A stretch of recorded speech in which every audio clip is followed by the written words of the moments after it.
Exactly 14 days after lacing my custom rosemary and peppermint shampoo in my Savannah brownstone, I watched live television.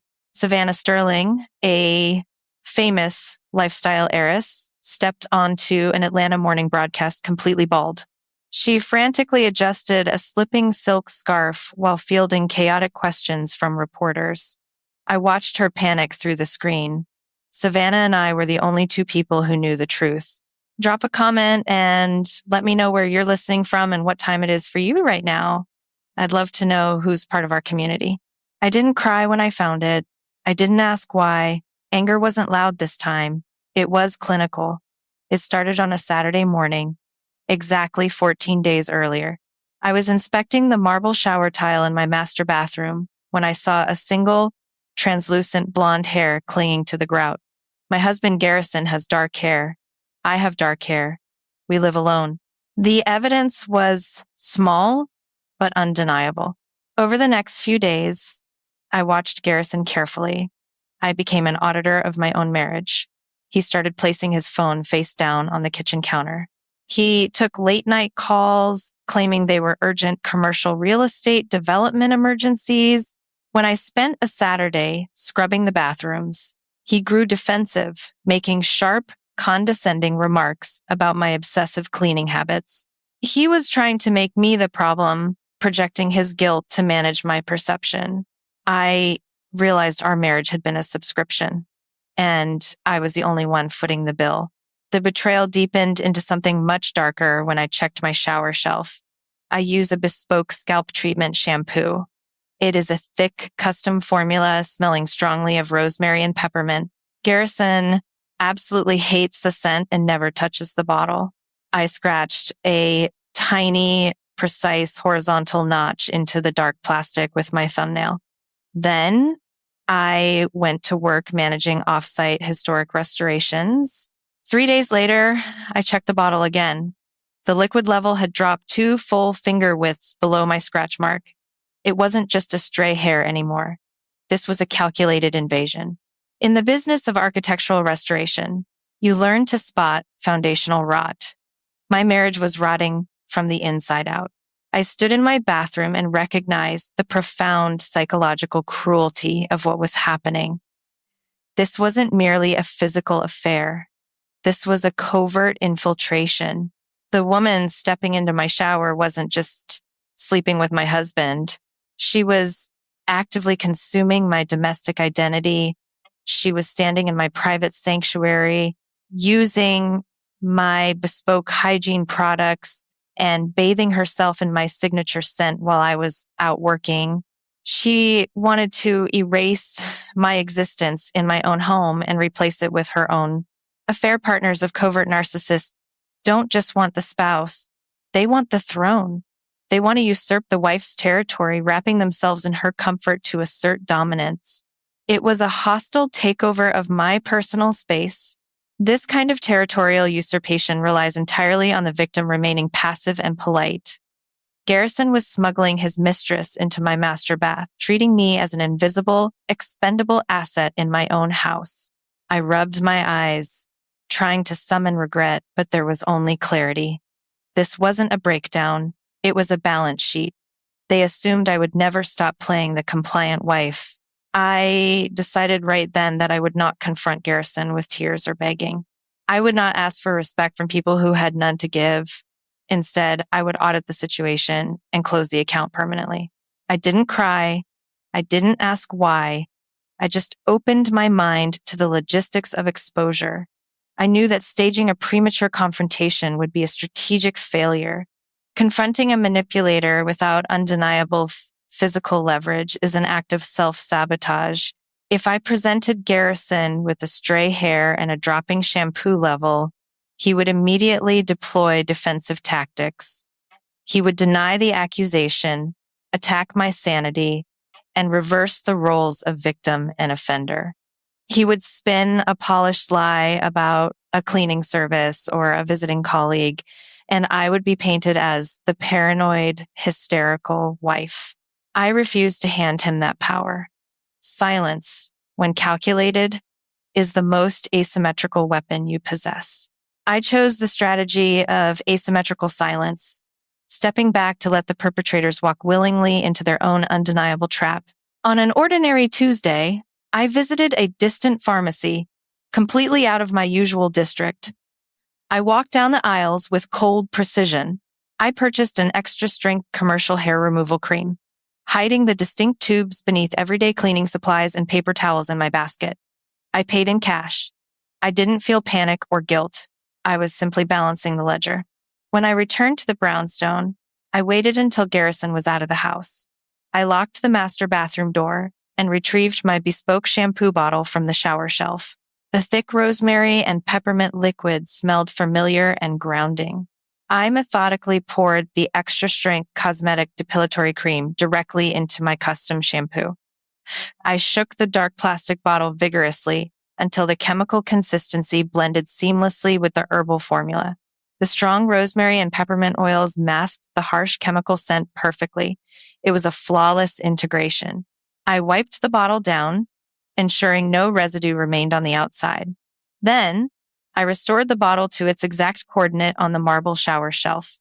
I maintained absolute domestic normalcy. I cooked dinner. I asked Garrison about his commercial real estate portfolio. I operated with the icy detachment of a silent investor preparing to liquidate an underperforming asset. Days passed in a suspenseful vigilance. I checked the bottle compulsively whenever Garrison left for the office. Then, exactly 4 days later, I walked into the bathroom and lifted the dark plastic bottle. The weight difference was immediately obvious. I checked my thumbnail, scratch mark.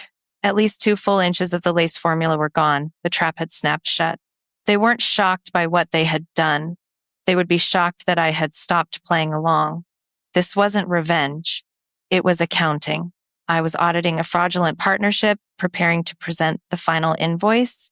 The mistress had wanted to steal my identity and my sanctuary. Now she would carry a permanent physical marker of her trespassing. She thought she was stealing my crown, but she was merely stealing a chemical reaction designed specifically for her vanity. The national media explosion happened exactly 2 weeks after I laced the bottle. Tabloids and morning cable shows erupted with breaking headlines about Savannah Sterling, the 29-year-old blonde luxury real estate heiress and television host. She had appeared at an exclusive Atlanta gala with a sudden, completely shaven head. Photographs flooded the internet showing her desperately clutching a silk headscarf, her scalp gleaming under the paparazzi flashes. Dermatological reports quickly leaked, ruling out any underlying illness. Anonymous sources close to the heiress cited a severe, mysterious topical cosmetic reaction. She declined to say where or when the exposure occurred. I sat on my sofa watching the broadcast with absolute clinical detachment. Savannah Sterling was Garrison's primary commercial development partner. She was the one invading my home. There is a specific kind of karmic exposure that destroys narcissistic personas built entirely on aesthetic vanity. Individuals who construct their public identity on superficial perfection and social capital are uniquely vulnerable to the sudden loss of physical control. Savannah believed her wealth and beauty made her untouchable, granting her the entitlement to consume another woman's life. But when her vanity was physically stripped away by her own trespassing, her silence became her prison. She couldn't explain where the chemical burns occurred without simultaneously admitting to her predatory conduct in a married woman's shower. She was trapped in a cage of her own making, destroyed from within by the very entitlement that drove her. At home, the atmosphere shifted from subtle gaslighting to frantic domestic paranoia. Garrison became highly volatile. He paced the hardwood hallways, his face pale and drawn.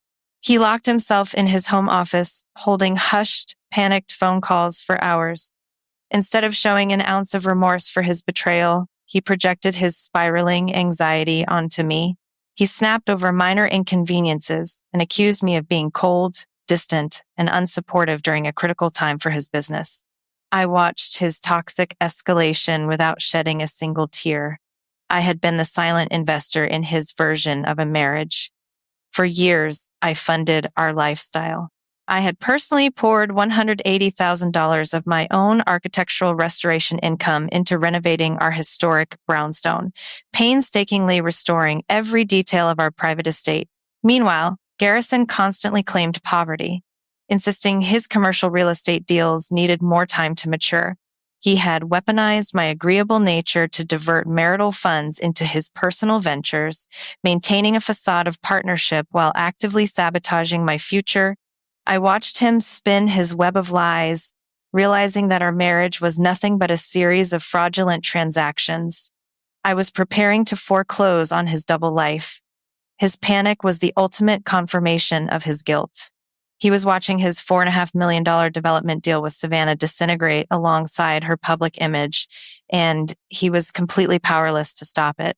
He had treated my loyalty as a weakness, assuming I would always subsidize his ambitions. But anger wasn't loud this time. It was a balance sheet, and Garrison was rapidly approaching bankruptcy. The conflict had shifted from a domestic boundary violation to a calculated legal strategy. I transitioned from emotional observation to systematic professional execution. I contacted Kendra Brooks, a brilliant structural engineer and my closest confidant, who connected me with Marcus Donovan, a 45-year-old investigative media producer. We didn't meet to discuss my feelings. We met in a secure downtown office to meticulously assemble forensic asset trails and prepare for an aggressive divorce. I handed over years of bank statements, tax returns, and renovation invoices. I wanted a complete financial autopsy of Garrison Vance. What Marcus unearthed elevated the conflict from a tragic marital betrayal to a devastating criminal conspiracy. As Marcus cross-referenced public property records with my personal financial disclosures, he discovered a massive hidden liability. Garrison hadn't just been sleeping with Savannah Sterling. He had been stealing from me to fund her lifestyle. Marcus slid a printed document across the conference table. It was a notarized equity lien against my historic brownstone. Garrison had forged my signature to secure a $350,000 loan against my property. He had used my equity, the home I had meticulously restored with $180,000 of my own money, to bankroll Savannah's upcoming luxury boutique venture. This was the lethal twist, the kill shot that annihilated any remaining shred of sympathy I might have harbored. Garrison wasn't just an unfaithful husband. He was a desperate criminal who had actively attempted to ruin me financially to impress his wealthy mistress. I stared at the forged signature. I rubbed my eyes, trying to summon regret, but there was only cold, unforgiving clarity. The man I had married had turned our entire life into a fraudulent contract. I didn't cry. I didn't ask why. I just opened my laptop and began coordinating with Marcus and Kendra to execute the final strike. We compiled incontrovertible fraud documentation, matching the dates of the forged lien to Garrison's hidden bank transfers. We built an airtight forensic timeline that proved his embezzlement beyond a shadow of a doubt. I drove home that evening with a sleek leather folder resting on my passenger seat. Inside were the forged financial documents, a drafted eviction notice, and a freshly printed copy of the morning newspaper displaying Savannah Sterling hiding her bald head beneath a designer headscarf. I realized that forgiveness was not on the table. It was a luxury reserved for those who made mistakes, not those who executed calculated theft. He had operated under the delusion that I was a blind, silent investor, too passive to audit my own life. He had grossly miscalculated. I reviewed the police report drafts and the district attorney contact files Marcus had prepared. The preparation was clinical, devoid of panic or despair. I was a professional restoring order to my estate by tearing down a corrupt foundation. Tuesday evening arrived with a heavy, suffocating silence in the historic brownstone. Garrison was sitting in the library, desperately reviewing commercial real estate contracts, his face pale and lined with stress. He was trying to salvage the wreckage of his $4.5 million deal with Savannah's family, completely unaware that his true reckoning had just walked into the room. I didn't announce my presence. I simply stepped to the coffee table and dropped the morning newspaper directly onto his open contracts. The front page photo displayed Savannah Sterling, terrified and bald, desperately clutching her scarf. Right beside the newspaper, I dropped the sleek leather folder. I opened it to reveal the forged $350,000 equity lien bearing my falsified signature. Garrison stared at the documents. The color drained from his face entirely, leaving him looking like a ghost. His eyes darted from the forged financial records to the photograph of Savannah's ruined scalp. The realization hit him with crushing gravitational finality. He understood all at once that his affair was exposed, his financial crimes were uncovered, and his mistress's national humiliation had been engineered in his own master bathroom. Panic set in, raw and pathetic. He looked up at me, his jaw trembling, and stammered, "Maddie, you didn't touch your shampoo, did you?" I looked down at him with icy composure. I didn't yell. I didn't shed a tear. My voice came out cold, methodical, and cuttingly clear. Her scalp had a bad reaction to my rosemary blend, didn't it? Garrison collapsed into his chair. The power inversion was absolute and instantaneous. He broke down, burying his face in his trembling hands, and verbally confessed to everything. He admitted to the months-long affair, the forged signatures, and the desperate theft to bankroll Savannah's boutique. He sobbed, begging for mercy. He pleaded that it was a mistake, that the financial pressure was too high, that he didn't want to lose me or his career. He was begging the woman he had robbed and gaslit to save him from his own destruction. But this wasn't revenge, it was accounting. And his account was bankrupt. "You didn't make a mistake, Garrison," I said, my tone transactional and devoid of empathy. "You made a calculated investment in another woman using my stolen capital. I am simply foreclosing on the property." I reached into the folder and handed him a formal eviction notice. "I already filed the paperwork," I stated, delivering the finisher. "You have 30 days to vacate my brownstone. Furthermore, Marcus Donovan has already submitted your forged financial files to the district attorney's office, and the press will receive the full forensic timeline by morning." They weren't shocked by what they had done. They were shocked that I had stopped playing along. I had delivered the ultimate return on his investment. He stared at the eviction notice, his mouth opening and closing without sound. He was completely stripped of his arrogance, reduced to a hollow shell of the executive he pretended to be. I didn't wait for his response. I turned my back on his pathetic sobbing, walked out of the library, and closed the heavy oak door behind me with decisive finality. The audit was complete. The divorce was finalized in the spring with the swift, ruthless efficiency of a corporate liquidation. Armed with incontrovertible proof of financial fraud, my legal team annihilated Garrison's defense. I retained 100% unencumbered title to my historic Savannah estate, completely shielded from the debts he had accrued. The financial settlement wasn't just about money, it was about reestablishing my worth. Every dollar I secured was a testament to the hard work I had poured into my architectural career, work that Garrison had arrogantly tried to siphon away. Garrison vanished from my life, sinking into a quagmire of felony fraud, litigation, and professional ruin. Savannah Sterling retreated entirely from public life. Her lucrative national brand endorsements collapsed into obscurity the moment the press connected her sudden baldness to the scandalous fallout of a disgraced real estate executive. I sat on my sunlit veranda overlooking the moss-draped oaks of the Savannah riverfront at twilight. The air was warm, and my home was finally, unconditionally mine. I looked at the meticulously restored brickwork of my home and felt a surge of pride. I was an architect of my own destiny, capable of rebuilding stronger foundations after a devastating collapse. I poured a glass of wine, savoring the profound silence that had replaced the toxic anxiety of my marriage. I had executed a total reclamation of my sovereign ground. This is the true sovereignty of reclaimed boundaries.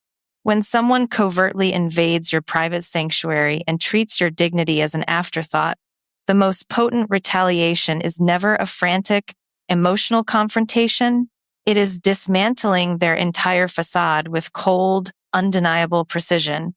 Covert manipulators rely entirely on their victims' politeness and fear of making a scene. They weaponize your agreeable nature to maintain their deceit. By abandoning societal expectations of passive grace, I turned their own vanity and greed into the precise instruments of their public destruction. I didn't beg for respect. I engineered a reality where their disrespect became far too expensive for them to survive. I've come to realize that taking the high road with habitual abusers is simply a form of self-inflicted martyrdom.